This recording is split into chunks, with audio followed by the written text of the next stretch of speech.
빅토마토 전략실입니다. 오늘은 어떤 종목을 공략하는 게 좋을까요? 유한타증권의 송태영 과장과 종목 이야기 나눠보겠습니다. 안녕하세요. 네, 안녕하세요. 네, 지난주에 두산중공업 주셨어요. 한 주 동안의 흐름 봐주세요. 두산중공업 참 아쉬운 흐름이 나왔습니다. 주간까지, 한 중반까지만 하더라도 상승의 흐름이 조금 더 나왔었는데, 시장 조정이 일단 이 수요일부터 좀 나오기 시작을 했었었고, 그리고 수급적인 부분에서 조금 아쉬운 부분이 생기게 되면서 조정이 좀 많이 나왔다라고 보시면 될 것 같고요.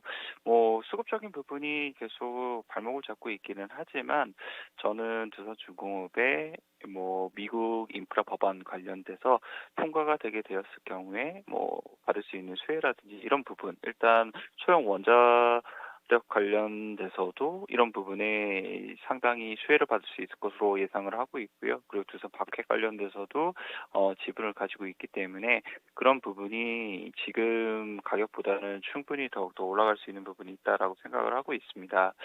그리고 친환경 관련돼서도 이제 두산 그룹 자체가 수소 쪽으로 많은 부분 더욱더 이동을 하고 있다라고 보시면 될 것 같은데, 이 두산중공업이 두산 그룹 내에서 수소에 대한 역할 자체를 보게 되면은 수소 가스터빈 관련된 발전에 대한 부분을 지금 기술 개발을 하고 있는 부분이 있고요. 자회사인 두산 메카텍 관련돼서는 수소 기자재 사업도 계속적으로 확장을 하고 있습니다. 그리고 이제 두산 밥콕이라는 두산중공업의 자회사 같은 경우에는 영국에서에 대한 이제 이 수소 관련된 탄소 포집 기술에 대한 부분을 지멘스하고 이 관련돼서 기술을 어느 정도 확보를 하기 위해서 협의체를 만들고 있다라고 보시면 될 것 같고요.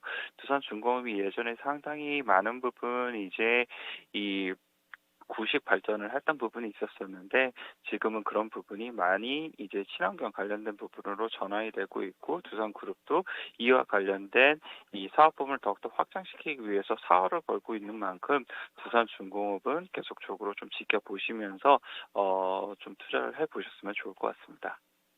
그럼 오늘은 어떤 기업 알아볼까요?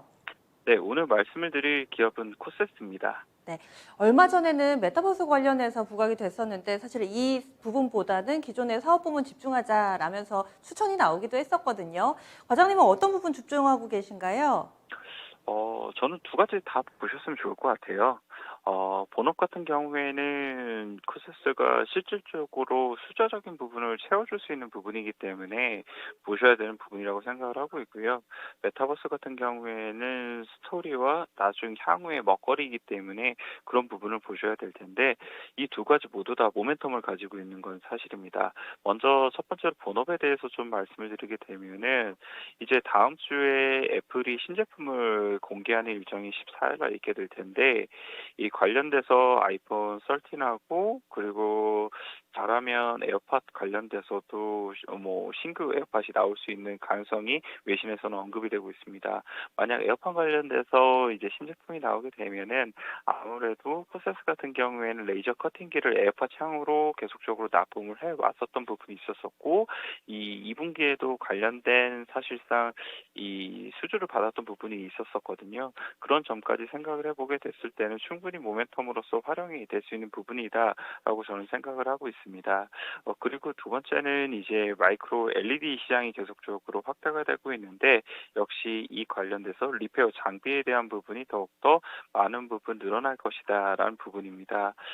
지금 삼성 쪽으로에 대한 이 리페어 장비를 납품을 할 것으로 예상이 되는 부분이 있게 되는데, 이 삼성이 원래는 베트남 쪽에 이 LED 관련된 투자에 대한 부분을 더욱더 많이 하고자 하고 있었습니다. 하지만 이제 베트남 쪽에서 코로나로 인해서 도시가 좀 락다운되는 부분이 있었기 때문에 그런 부분에 투자에 대한 규모는 예상했던 것보다는 조금 줄기는 했었지만, 사이트가 조금 변경이 되게 되면서 멕시코 쪽으로도 이런 부분을 더욱더 늘려나가고 있습니다. 이에 따라서 이 9월달 이후부터는 마이크로 LED 관련돼서 수주를 받을 수 있는 부분은 충분히 있다라고 말씀을 드릴 수가 있을 것 같고요. 이러한 부분 자체가 코세스의 3분기, 4분기 실적에 대한 숫자를 채워줄 수 있는 부분이다라고 보시면 될 것 같고요. 코세스에 대한 매출액은 예전보다 이 앞자리 숫자가 바뀌어야 되는 이러한 그림이 나올 수 있다라고 말씀드릴 수 있을 것 같습니다. 그리고 이제 메타버스 관련돼서 좀 말씀을 드리게 되면은 메타버스 관련돼서 페이스북이 이제 레이벤하고 스마트 글래스 관련된 부분을 출시를 하는 부분이 있게 됐는데 그런 부분이 이제 내년도에는 애플에서 이제 스마트 글래스에 대한 부분이 이 발표가 될 걸로 예상이 되고 있습니다. 이 코세스 같은 경우에는 애플하고 돈독하게 계속적으로 공급 밴더를 맺어 왔기 때문에 그런 부분에 있어서 충분히 이 스마트 글래스 부분에서도 코세스가 들어갈 수 있는 부분이 있을 것이다라고 합리적인 의심을 해볼 수가 있을 것 같고요.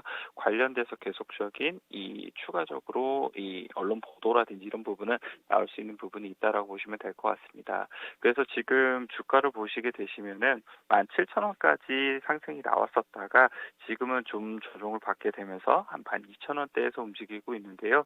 저는 목표가는 그 이전 주가 수준보다 더욱더 높은 한 2만 원 정도 제시를 해드리고요. 손절가는 10,000원 정도 제시해드리도록 하겠습니다. 네, 알겠습니다. 고맙습니다.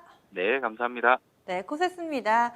기존의 사업 그리고 이 메타버스와 관련된 신사업 이 두 개의 날개를 통해서 열심히 좀 비상할 수 있을 거라는 예상이고요. 주가는 계단식으로 올라가고 있습니다. 종가에서 접근하는 전략이고요. 목표 주가는 2만 원, 손절 라인은 10,000원이어서 기억하기 쉬우실 것 같아요. 이렇게 라스트 찬스 종목까지 정리해 드렸습니다.